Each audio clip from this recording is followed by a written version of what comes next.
Mike, regardez, ils sont tous debout là-bas en train de vous applaudir, car ce soir, on a envie de vous célébrer. Bravo, bravo pour tout. Pour mieux vous connaître, Valerio Truffa, qui réalise cette émission, a fait un petit documentaire sur vous qui s'appelle Divine Afrique. On va regarder ce documentaire qui, pour nous, aujourd'hui, est un portrait. Et puis ensuite, on revient discuter sur ce plateau. Mike Sylla à travers Divine Afrique.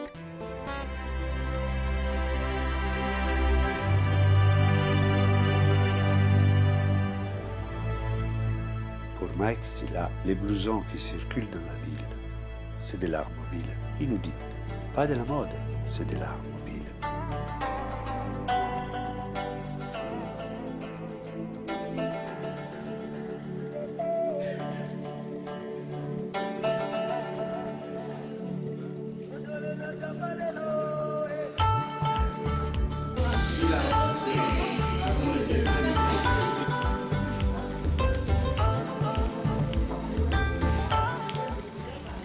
Les rédactrices de mode le repèrent vite. Quand la presse commence à parler de lui, il ne veut pas parler de mode. Dit mode. Je ne suis pas allé là où il m'attendait. Je ne fais pas des chiffons, mais des œuvres.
Chez Mike Sylla, l'amitié et l'ouverture viennent de son enfance, la Médina. Il quitte Dakar 20 ans et tombe amoureux du Paris de la fin des années 80, avec ses nuits blanches et un certain esprit créatif. Il lance en 92 sa griffe des pièces uniques, des peintures sur cuir et d'un recyclé. Son nom, Baïfal Dreams.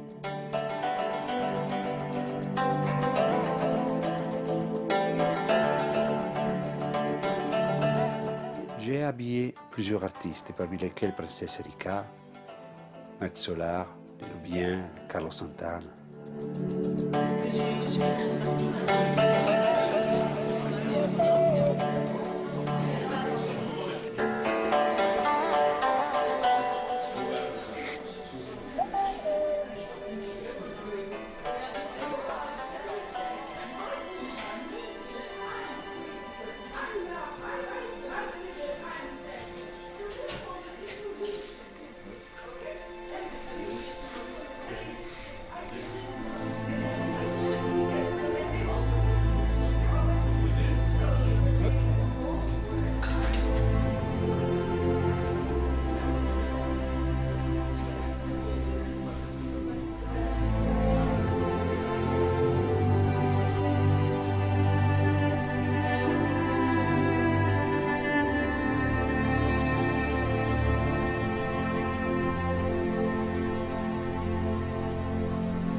Il nous dit, je veux travailler dans l'unitotalité, lancer des passerelles et donner ce que l'Afrique a de meilleur, les partage.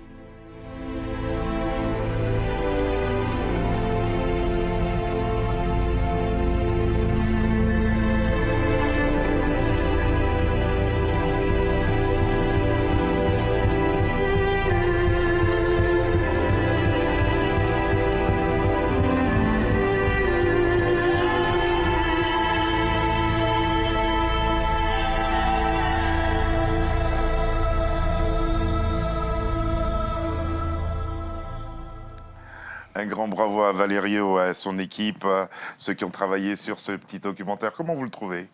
C'est un excellent document. Je pense que ce que j'ai beaucoup aimé, en fait, c'est ce côté subtil où il prend les images.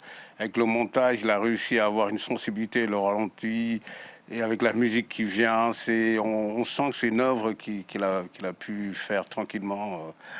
Tu vois, avec aisance. Voilà, et puis j'espère, et puis je suis certain qu'il réussira notre rendez-vous. Définissons déjà le Baifal Dream and Human Tribe. Comment vous définissez cela? Baifal Dream, c'est le rêve des couleurs. C'est Baifal, le patchwork, une identité culturelle africaine sénégalaise. Y a-t-il un rapport avec la confrérie des Mourides?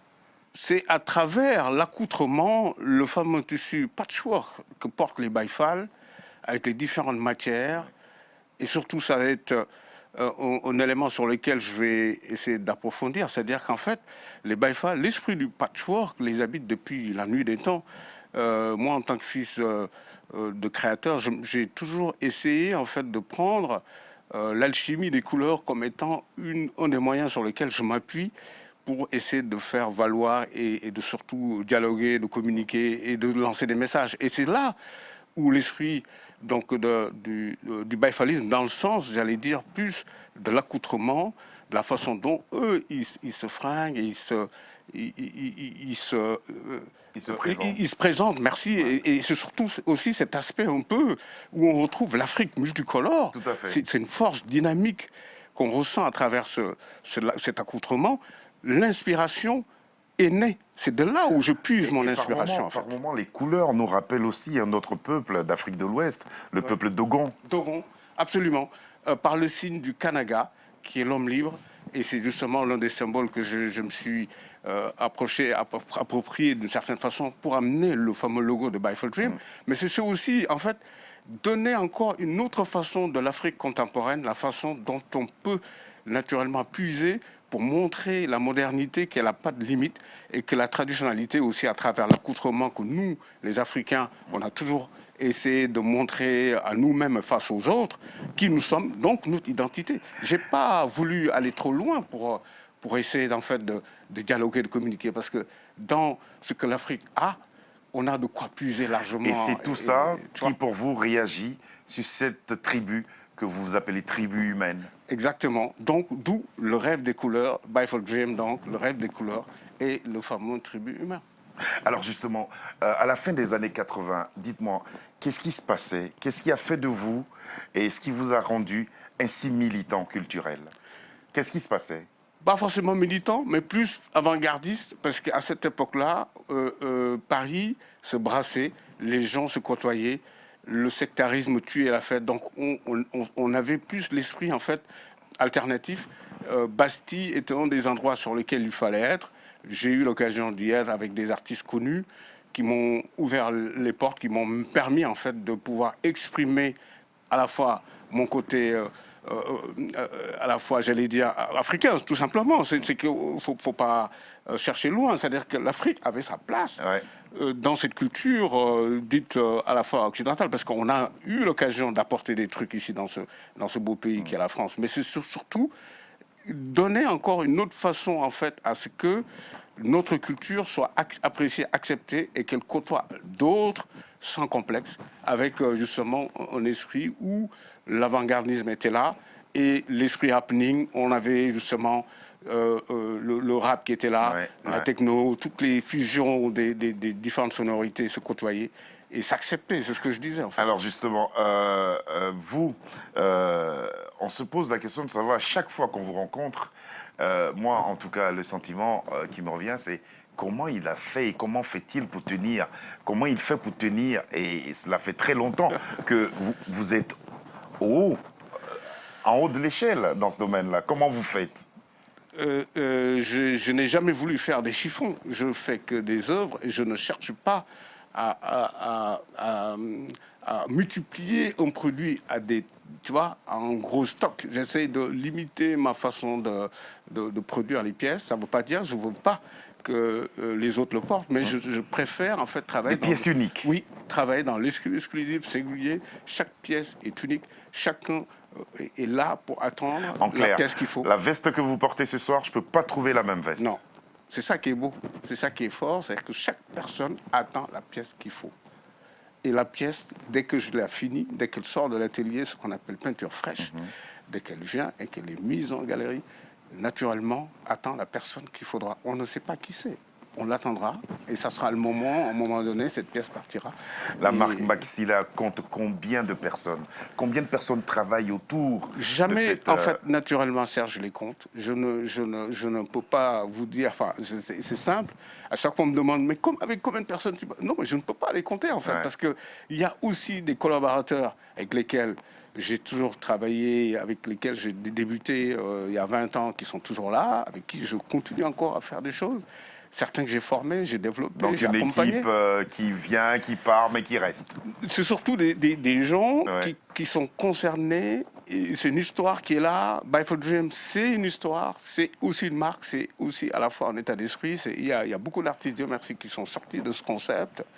Et qui sont connus. Je ne vais pas vous citer des noms, hein, parce que, voilà, Dieu merci, la liste est longue. Et qui, eux, aujourd'hui, forment d'autres gens. Et c'est ça qui est bien. Parce qu'il y a... C'est la continuité. Il y a un côté transversal. Transversal. Et on crée des passerelles. On va retourner en 2013. Et on va 2013, se rendre à carrément. Miami. Où vous avez remporté un prix, on parlera justement de tous ces prix, car je dis que ce soir on vous célèbre. C'était en 2013 et c'était au Miami Fashion Week. Merci.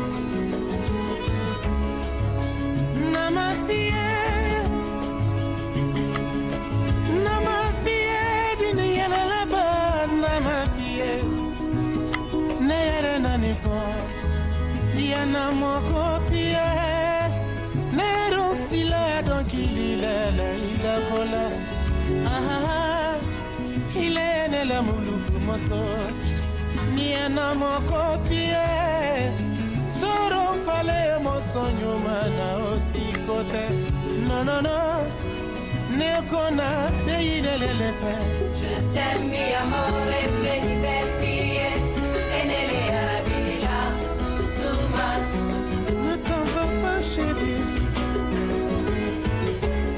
Je t'aime mi amore me diverti E nelle avila too much Chérie ne bife tem feio Se tem feio Não tá bem viver sem medo e confiança Não era mais risonho Olhar de nós criança Tá torna a brilhar de inocência E na noite se esgritalhada Quem por a cabeça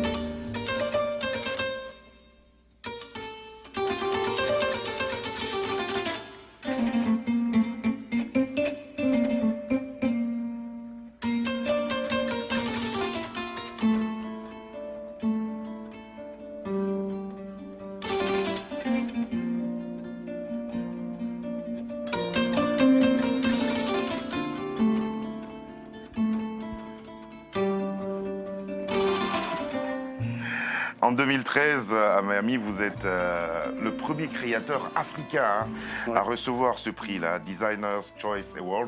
Il est là. Oui. Qu'est-ce que ça vous a fait? Et qu'est-ce que ça continue de faire aujourd'hui? Ça me fait chaud au cœur. Ça n'a pas été une surprise, mais je remercie l'énergie infiniment parce que c'est aussi l'Afrique qui est magnifiée. C'est un des enfants de la diaspora africaine qui, naturellement, apporte sa touche dans un milieu qui est très fermé. Quel est l'impact de ce prix-là sur vous? C'est un levier, c'est toujours un prix, c'est toujours intéressant. En fait, ça montre que, voilà, qu'il y a une originalité, il y a quelque chose de positif, de constructif, et ça tend vers l'ouverture. Et c'est ça qui est génial, c'est que ça m'a ouvert les portes, ça m'a permis aussi de me dire, voilà, que maintenant, il faudrait éventuellement trouver d'autres points sur lesquels je peux éventuellement travailler, sur lequel, pour exemple, la musique, que j'ai jamais eu l'occasion de vraiment me consacrer, alors que j'ai été... Promouvoir ce que vous avez fait. Voilà. On en parlera assez rapidement tout à l'heure. Revenons en 2014 à Accra. Accra, Qu'est-ce qui s'est passé? Cet hommage à Nelson Mandela. Oui. Et puis, Tout à fait. Cette reconnaissance que vous travaillez pour la diaspora et pour les enfants d'Afrique à travers le monde. Alors, Jim Chat Foundation, qui est fait par les Ghanéens à travers Kofi, qui est un de ceux qui ont monté le Scratch Studio, qui est un des piliers de la culture ghanéenne, m'a invité à travers Sabine Boyer, qui est une amie à moi, qui m'a demandé évidemment de rencontrer Kofi, qui nous a apporté une ouverture. Et c'est surtout du fait que cette fondation s'occupe des enfants, surtout des enfants déshérités et orphelins. Donc pour moi, ça a été une fierté de venir auprès d'eux et puis surtout d'être ambassadeur de ce beau projet. Et je trouve que voilà, c'est l'Afrique aussi qui est lucide, c'est l'Afrique qui aide l'Afrique, qui a envie aussi de créer un développement à travers les arts. Donc le fait que je sois là à apporter un concept qui est très novateur, qui a été apprécié là-bas, parce que c'est Mandela que j'avais mis en l'honneur.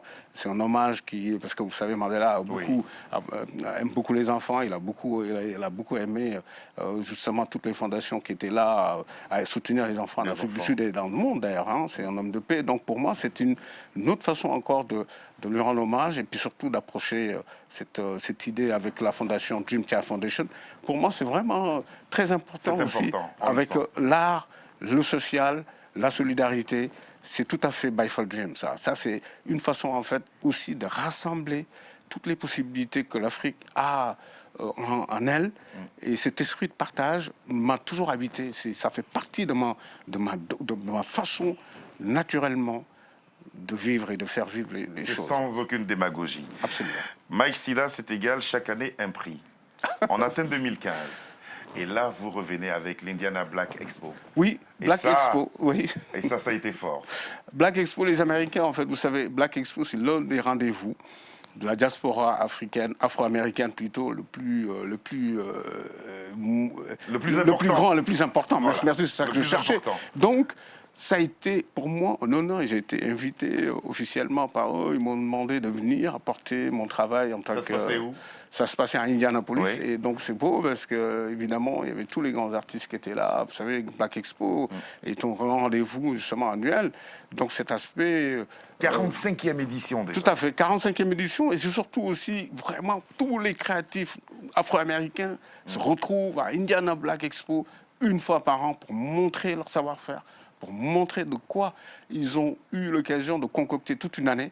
Et c'est ça qui est fort, qui est beau, c'est que le fait que moi j'étais l'invité officiel et que vraiment ils ont été là à m'honorer, et de primer justement ce beau travail que j'apporte avec tout le collectif du Bifal Dream.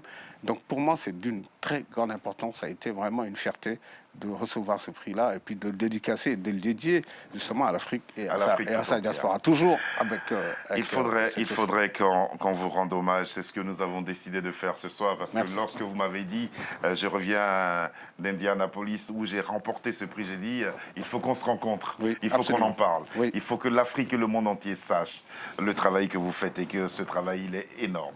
Félicitations. Merci encore, Serge. Et pour vous célébrer, je fais appel à quelqu'un que vous devez sûrement connaître. Certainement. Il s'appelle Woz Khali. Oui, Woz, oui. Et puis la chanson, elle est belle. Et comme vous vous battez beaucoup dans la vie, pour les enfants aussi, pour les femmes, il rend un hommage aux femmes à travers cette chanson, Yo Roti. Très bien.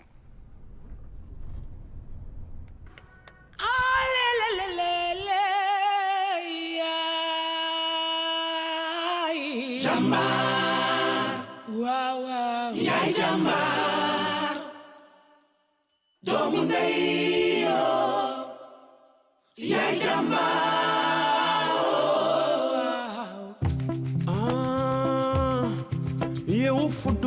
xalaat di law xel di werante ma jóg topp laa gis fa ngay rooti aka sori loole ndox bu tàngal la doon xalaat robinet buy xelli taxaw sangu doomu ndey massa awo massab coono lu ñu war a dox wuti ndox bu ñu noddee la nu jógoo jàppal ma yàlla juróom ñetti yoon nga wax ko jaabante li metti na jàmbaar yaay jàmbaar yaay jàmbaar doomu ndeyo yaay jàmbaar jaabante suba jaabante ngoon foo tollu di ree ngir yaay mën a togg ngir baay mën a sangu doomu ndey waaw góor nee naa la waaw góor dolli na la ngàcce ngaalaama yow mi amoo moroom neex nga deret ba kenn xamul sa coono bu dul woon yow yaay du togg baay du sangu waaw waaw neex nga deret. Rose Kali, qui rendait hommage à toutes ces femmes-là aussi, pour qui vous travaillez tant. Oui, Rose, j'aime beaucoup, c'est une poésie profonde et j'aime beaucoup en fait cet aspect en fait où on rejoint la modernité sans l'étouffer, sans qu'il y ait vraiment un blocage et tout. Là on le sent sur ce beau passage justement où il dit les femmes vraiment que l'honneur les appartient, c'est vraiment pour... On a eu raison de l'inviter à cette absolument, émission. absolument, Voilà. j'apprécie énormément. Alors, vous êtes concepteur, parce que ça aussi, il faut le dire, concepteur de nombreux événements. Événements en des lieux prestigieux. Ah, il faut le préciser, c'est important. Vous êtes costumier auprès de pas mal de chorégraphes. Tout à fait. Vous êtes auteur-compositeur de musique. Tout à fait, ouais. Ça fait beaucoup de choses.